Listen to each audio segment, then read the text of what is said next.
ఆశా వర్కర్లకు కనీస వేతనాలు 26,000 రూపాయలు ఇవ్వాలని కోరుతూ ఆశా వర్కర్స్ ఆందోళనకు దిగారు.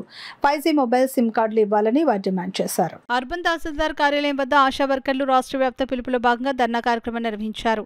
ఈ కార్యక్రమాన్ని ఉద్దేశించి ఆశా వర్కర్స్ యూనియన్ నగర కార్యదర్శి ఎం భారతీయ, సహాయ కార్యదర్శి ఆర్ సత్యవతి మాట్లాడుతూ ఆశా వర్కర్లు చేత రకరకాల సర్వేల పేరుతో అన్ని రకాల పనులు చేయించుకుంటున్నారని, కానీ కనీస వేతనం మాత్రం ఇవ్వడం లేదని, తక్షణమే రాష్ట్ర ప్రభుత్వం కనీస వేతనం 26,000 రూపాయలు ఇవ్వాలని డిమాండ్ చేశారు.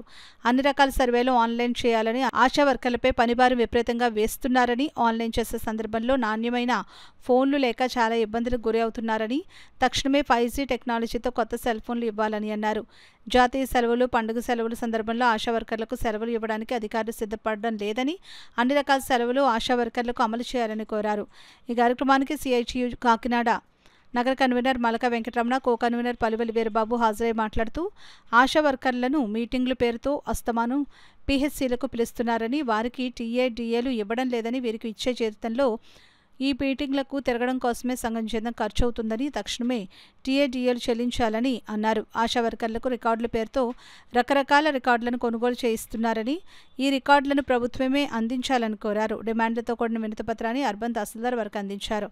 వినతిపత్రం తీసుకున్న తహసీల్దార్ వారిపై అధికారుల దృష్టికి ఈ సమస్యలను తీసుకొస్తానని తెలియజేశారు.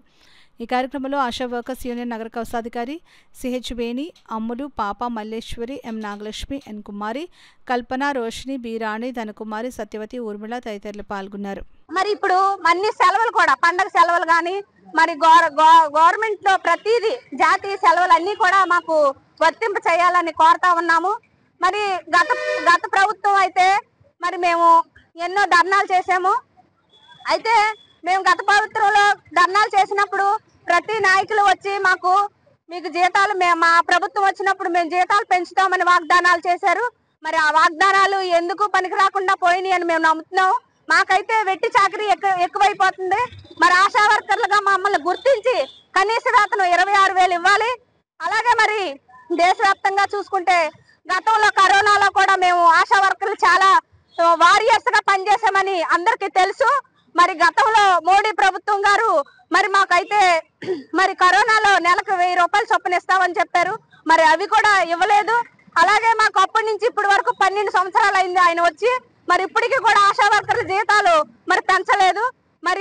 మరి దీనికి అనుకూలంగా మరి ఈ ధరలకి అనుకూలంగా మాకు జీతాలు పెంచమని కోరుతా ఉన్నాము. మాకు ప్రత్యేకమైన డిమాండ్ ఏంటంటే 26,000 వేతనం ఇచ్చేంత వరకు పోరాడతామని నేను తెలియజేసుకుంటున్నాం. 5G మొబైల్స్ ఇవ్వాలి. 5G సిమ్ములతో కూడినటువంటి మొబైల్ ని తక్షణమే ప్రభుత్వం సరఫరా చేయాలని విజ్ఞప్తి చేస్తున్నాం. ఏఎన్ఎంలుగా ఆల్రెడీ ఇప్పటికే శిక్షణ పొందున్నటువంటి వాళ్ళు ఎవరైతే ఉన్నారో వాళ్ళ అర్హతను బట్టి వాళ్ళని ఏఎన్ఎంలుగా ప్రమోట్ చేయాలనేటువంటి డిమాండ్ చేస్తూ ఉన్నాం. అదేవిధంగా అర్బన్ పరిధిలో ఉన్నటువంటి ఆశా వర్కర్లందరికీ ఒక చోట ఆశా డే నిర్వహిస్తామని అధికారులు చెప్తున్నారు, కానీ అది నిర్వహించే పని చేయట్లేదు. అది కూడా నిర్వహించే పని చేయాలని చెప్తూనే ఉన్నాం. అలాగే ఆశా వర్కర్లకి పని భారాన్ని రికార్డుల పేరుతో రోజు ఇబ్బందులు పెడుతున్నటువంటి పరిస్థితి ఉంది. ఈ రికార్డులు తొలగించాలి, పని భారాన్ని తగ్గించాలని కోరుతూ ఉన్నాం. అదేవిధంగా ఆశా వర్కర్లకు PHCలకి మీటింగ్కి వచ్చే సందర్భంలో TADAలు ఇవ్వకుండా అస్తమాను మీటింగుల పేరుతో PHCలకి రప్పిస్తున్నారు. ఇచ్చే వేతనం అతి తక్కువ, వీళ్ళు తిరిగేది మాత్రం భారీడయ్యే పరిస్థితి వస్తుంది. కాబట్టి తక్షణమే TADAలు కూడా మీ ఆశా డే సందర్భంగా కానీ PHCల మీటింగుల సందర్భంగా వస్తే TADAలు చెల్లించాలని కోరుతున్నాం. ప్రధానంగా కనీస వేతనం 26,000 రూపాయలు ఇచ్చేంత వరకు ఈ పోరాటం సాగుతుందని ప్రభుత్వానికి తెలియజేస్తూ ఉన్నాం.